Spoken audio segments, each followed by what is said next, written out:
السلام علیکم۔ Programme capital view کے ساتھ میں ہوں ناہید چودھری۔ پروگرام میں آج سال کے پہلے دن مختلف حوالوں سے گفتگو کریں گے، بلکہ سب سے پہلے ہمارے تمام تر دیکھنے والوں کو نیا سال مبارک ہو۔ اور ایک اچھی یا قابل اطمینان خبر آپ یہ کہہ سکتے ہیں کہ جس سے ہم آغاز کری جا رہے ہیں، خیبر پختونخوا کے ضلع کرم میں جو پچھلے دنوں سارے معاملات رہے، 21 نومبر کو جو گاڑیوں پر فائرنگ کرنے سے معاملہ شروع ہوا اور حالات بہت کشیدہ ہو گئے، اس کی حدت کراچی تک محسوس کی گئی اور راستے بند ہو چکے تھے اور اس کے لیے پروٹیسٹ بھی ہو رہا تھا۔ آج ایک اطمینان کی خبر یہ ہے کہ 3 ہفتوں کے بعد بالآخر جو گرینڈ جرگہ اس حوالے سے ہو رہا تھا وہ ختم ہو گیا ہے، اور ایک معاہدہ جو ہے، امن معاہدہ، وہ دونوں فریقین کے درمیان طے پا گیا ہے۔ اس کے 14 نکات بتائے جا رہے ہیں، اور اب دیکھنا یہ ہے کہ یہ جو معاہدہ طے پایا ہے اس پر عمل درآمد ہوگا آنے والے دنوں میں، کیا واقعی وہاں پر قیام امن کے سلسلے میں اس کا ایک اہم کردار ہوگا، اس کا امپیکٹ کیا ہوگا، وہاں پر معاملات بہتر ہو جائیں گے، اور ذمہ داری کس پر عائد ہوتی ہے، حالات و واقعات کیا رہے، کچھ تھوڑا سا پس منظر بھی ہم پروگرام کے فرسٹ ہاف میں اس پر گفتگو کریں گے کہ معاملہ کہاں سے شروع ہوا اور کہاں تک پہنچا کہ جس میں 200 سے زائد لوگ جو ہیں وہ جاں بحق ہو گئے، اور کس طرح سے مستقل بنیادوں پر ان معاملات کو، ایسے مسائل کو حل کیا جا سکتا ہے، کس طرح سے کون بہترین کردار ادا کر سکتا ہے، صوبائی حکومت کا کردار کیا رہا اوورآل اس سارے سینیریو میں، اس تمام عرصے میں، اس پر ہم پروگرام میں گفتگو کریں گے۔ جو پینلسٹ میرے ساتھ موجود ہیں ان کا انٹروڈکشن میں آپ سے کرا دیتی ہوں۔ ہمارے ساتھ پروگرام میں موجود ہیں رشید صافی صاحب، شنیلا عمار صاحبہ، ڈاکٹر فاروق عادل، اور لاہور اسٹوڈیو سے مجھے جوائن کر رہے ہیں آقا اقرار ہارون۔ آپ چاروں پینلسٹ کا بہت شکریہ۔ صافی صاحب، ایک جو اس وقت خبر آئی ہے، ایک قابل اطمینان اس وقت ہمیں یہ خبر محسوس ہوتی ہے کہ معاملات جو ہیں وہ بہتری کی طرف جا رہے ہیں، اور دونوں قبائل کے درمیان امن معاہدہ بھی طے پا گیا ہے، اگرچہ 3 ہفتے لگے اس گرینڈ جرگے کو ختم ہونے میں، اور تب کہیں جا کر کچھ معاملات جو ہیں وہ بہتری کی طرف جانے لگے ہیں۔ پہلے تو میں یہ چاہوں گی کہ تھوڑے سے اس کا پس منظر بتائیے گا ہمیں، 21 نومبر سے یہ معاملہ شروع ہوا اور آج تک کی جو صورتحال ہے اس پر تھوڑا بات کرتے ہیں، پھر ہم آگے کے جو نکات، اس میں 14 نکات سامنے آئے ہیں، کیا اس پر عمل درآمد ہو پائے گا، ڈویبل ہے یا نہیں؟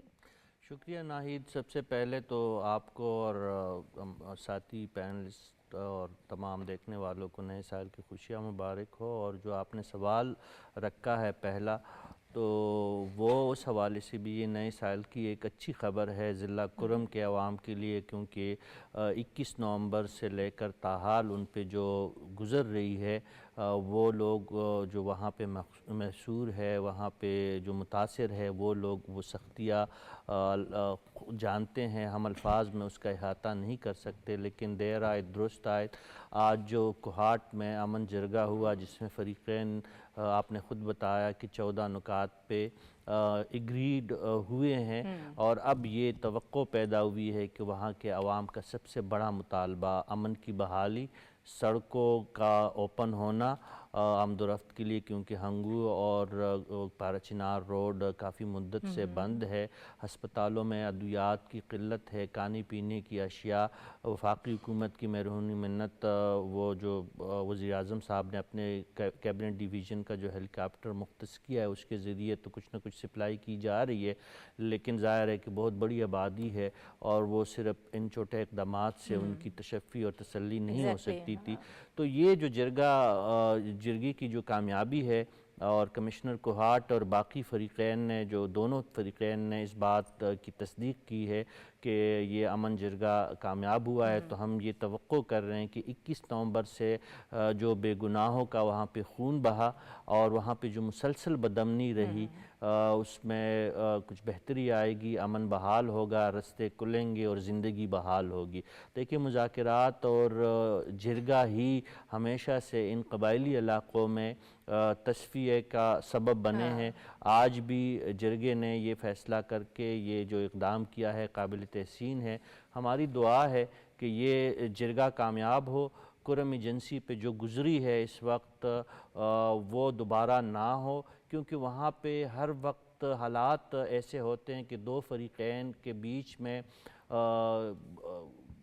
چنگاری تو سلگ رہی ہوتی ہے وہاں پہ، لیکن صرف ایک دیا سلائی جلانے کی ایک دیر ہوتی ہے۔ ہمیشہ شرپسندوں نے اس حساس پوزیشن کا غلط استعمال کیا ہے، اور صوبائی حکومت کی ناکامی اور صوبائی حکومت کی جو سنگ دلی ہے وہ اس دفعہ بالکل کل کے سامنے آئی ہے۔ ہم جانتے ہیں کہ ضلع کرم ایجنسی اب خیبر پختونخوا کا حصہ ہے۔ خیبر پختونخوا حکومت اگر 21 نومبر ہی کو حرکت میں آتی تو شاید اتنا زیادہ بے گناہوں کا خون نہ بہتا، لیکن کیا کیا جائے، وہ پھر 21، 22، 23، 24، 25، 26 نومبر تک تو وزیر اعلیٰ صاحب اسلام آباد کے سڑکوں پہ ایک شخصیت کی رہائی کے لیے وہ ریاست کے ساتھ دست و گریباں تھے، تو ان کو وہاں پہ جو خون بہہ رہا تھا اس کا کوئی احساس نہیں ہوا، جس کا نتیجہ بعد میں ہم نے دیکھا۔ لیکن چونکہ آج ایک اچھا اقدام ہوا ہے تو میں نہیں چاہتا کہ ہم ماضی قریب کے جو تلخ چیزیں ہیں ان کو زیادہ ہائی لائٹ کریں۔ ہم بس یہی توقع کر سکتے ہیں کہ جرگہ کامیاب ہو، اور ہماری دعا ہے کہ کرم ایجنسی میں امن بحال ہو اور وہاں کے شہری جو ہے ملک کے دیگر حصوں کی طرح وہ ایک پرامن زندگی گزارنے کے قابل ہو۔ اور ایک اپیل پورے ملک میں جو اس وقت دھرنوں کا جو ایک سلسلہ شروع کیا گیا ہے کراچی سے لے کر خیبر تک، تو پی ٹی آئی کے خود اپنے ہی اتحادی ان دھرنوں کے سرخیل ہے، ان سے یہی دست بدست ہو کہ ہم التجا کرتے ہیں کہ اب دھرنوں کا سلسلہ ختم کر کے مذاکرات کو آگے بڑھنے دے، جو جرگہ کی ہے، جرگہ کی کامیابی کو یقینی بنانے میں اپنا کردار ادا کرے۔ ٹھیک ہے شنیلا، آپ کو لگتا ہے کہ یہ جو بالآخر 3 ہفتے کے بعد گرینڈ جرگے کا اختتام ہوا ہے اور جو معاہدہ طے پایا ہے، 14 نکات اس کے جو بتائے جا رہے ہیں، کچھ موٹی موٹی چیزیں اگر دیکھیں کہ گھروں میں جو بغیر اسلحہ لائسنس کے اسلحہ نہیں رکھا جائے گا، دونوں فریقین جو ہیں بنکرز مورچے ختم کریں گے، نقصانات کا جو ازالہ ہے وہ حکومت کرے گی، اس کے علاوہ کچھ اور بھی اس کی ڈیٹیلز ہیں، تو آپ کو کیا لگتا ہے کہ اس سے حالات واقعی معمول پر آ جائیں گے؟ یہ ڈویبل ہے، پریکٹیکل ہے، اس پر عمل درآمد ہو پائے گا؟ شکریہ ناہید۔ بات یہ ہے ناہید کہ اگر نیت ہو تو ہر کام ہو سکتا ہے، اور میرا نہیں خیال کہ یہ جو نکات ہیں اس معاہدے کے اندر یہ کوئی ایسے مشکل چیزیں ہیں۔ یہ اچھی بات ہے، اور یہ ویسے بھی یہ قانونی طور پہ ہونا تو یہی چاہیے کہ لائسنس کے بغیر اسلحہ گھروں میں ہونا بھی نہیں چاہیے، اور نہ ہی آپ کو یہ اجازت ہونی چاہیے کہ آپ بات بات کے اوپر اسلحہ نکالیں اور دوسرے لوگوں کی جان جو ہے وہ لینا شروع کر دیں۔ یہ اخلاقی طور پہ، قانونی طور پہ، مذہبی طور پہ ہے ہی قابل گرفت کام ہے۔ تو اچھی بات ہے کہ اگر اس معاہدے کے اوپر یہ عمل کیا جا سکتا ہے کہ آپ اسلحہ وہ لوگ رکھیں جن کے پاس لائسنس ہو۔ اب یہ کہا جا رہا ہے کہ جو اسلحہ ہے اس کو سرنڈر کیا جائے گا اور حکومت کے سامنے تمام لوگ اپنا اسلحہ جو جمع کروائیں گے۔ اگر وہ خود بھی چاہتے ہیں کہ ہمارے اس علاقے کے اندر امن ہو، کہ کافی عرصہ ہو چکا ہے کرم میں بہت سے یہ مسائل جو ہیں وہ چل رہے ہیں، بہت سے لوگ وہاں پہ اپنی جانیں گوا چکے ہوئے ہیں۔ ابھی جب وہاں پہ راستے بند ہوئے تھے اس کی وجہ سے کتنے بچوں کی ہلاکتیں ہوئیں کہ وہاں پہ ادویات نہیں پہنچ رہی تھی، وہاں پہ زرعی اجناس جو ہیں ان کی کمی ہونی شروع ہو گئی تھی کیونکہ راستے بند تھے۔ تو ان کو اب خود سوچنا ہوگا کہ اگر ہم نے اپنے علاقے کی ترقی کرنی ہے یا ہم نے اپنے علاقے میں امن قائم کرنا تو ہم نے مل جل کے کام کرنا ہوگا۔ اور اس معاہدے کے اندر یہ بات بھی کی گئی ہے کہ جو فریق بھی اس معاہدے کو توڑے گا یا کوئی بھی ایسا شخص جو ملوث پایا جائے گا اس کو معاہدے کو توڑ میں، تو باقی لوگ اس کو خود حکومت کے حوالے جو ہیں وہ کریں گے۔ حکومت جو ہے وہ نقصانات کا ازالہ کرے گی۔ اچھی بات ہے، ریاست جو ہوتی ہے ماں کی طرح ہی ہوتی ہے، اور ریاست کو چاہیے بھی کہ جو لوگوں کے نقصان ہوتا ہے یا لوگوں کے جو زخم ہوتے ہیں ان کے اوپر مرہم رکھنا ان کا کام ہوتا ہے، تو یہ وہ بھی کر لیں گے۔ مورچے بنکرز بند کرنا، اگر آپس میں ان کی صلح ہو گئی ہے اور اگر وہ امن کے ساتھ رہنا چاہتے تو ان مورچے بنکرز کا کام ضرورت بنتا ہی نہیں ہے، کیونکہ آپ کوئی ڈاکوؤں والی یا دہشت گردوں والی زندگی نہیں گزارنا چاہتے تو پھر آپ اس کو ختم کریں، راستوں کو کھولیں، اور آپ بھی پاکستان کے دوسرے علاقوں کے ساتھ آپ کا کنیکٹیویٹی ہونی چاہیے، وہاں کے لوگ یہاں آئیں، یہاں کے لوگ وہاں جائیں، کیوں ہر چیز کو نو گو ایریا بنا دیا جاتا ہے۔ تو بہت اچھی بات ہے، یہ معاہدہ ہو گیا ہے، اس میں ایسی مجھے کوئی چیز نظر نہیں آ رہی جس پہ عمل نہ ہو سکے، اور تھوڑی سی اب جو صوبائی حکومت ہے اس کو بھی سیریسنس دکھانی ہوگی اور ان کو اب چیزوں کو جو ہے وہ اون کرنا ہوگا۔ وفاق نے کام کیا ہے، وفاق نے انٹرفیئر کر کے معاہدے پہ لوگوں کو بٹھایا ہے، فریقین کو آپس میں بٹھا کے ایک مسئلہ جو اس کو حل کیا ہے، لیکن جو امن و امان کو قائم کرنا وہ صوبائی حکومت کی ذمہ داری ہے، اور صوبائی حکومت کو چاہیے یہی کہ اب جو وہاں پہ شر پسند عناصر ہیں جو اس معاہدے کو سبوتاژ کرنے کی کوشش کریں گے یا وہ جو نہیں چاہیں گے امن کام ہو، ان کو اب قانون اپنی گرفت کے اندر لے، تو کچھ تھوڑا سا اب صوبائی حکومت بھی اپنا کام کرے اور اس علاقے کے اندر امن قائم کرے تاکہ وہاں کے لوگ بھی ایک پرسکون زندگی گزار سکیں۔ شنیلا قرار دیا ہے کہ جو نقصانات ہوں گے وہ صوبائی حکومت کی، جی جی بالکل بالکل وہ کرنا چاہیے، صوبائی حکومت کو کرنا چاہیے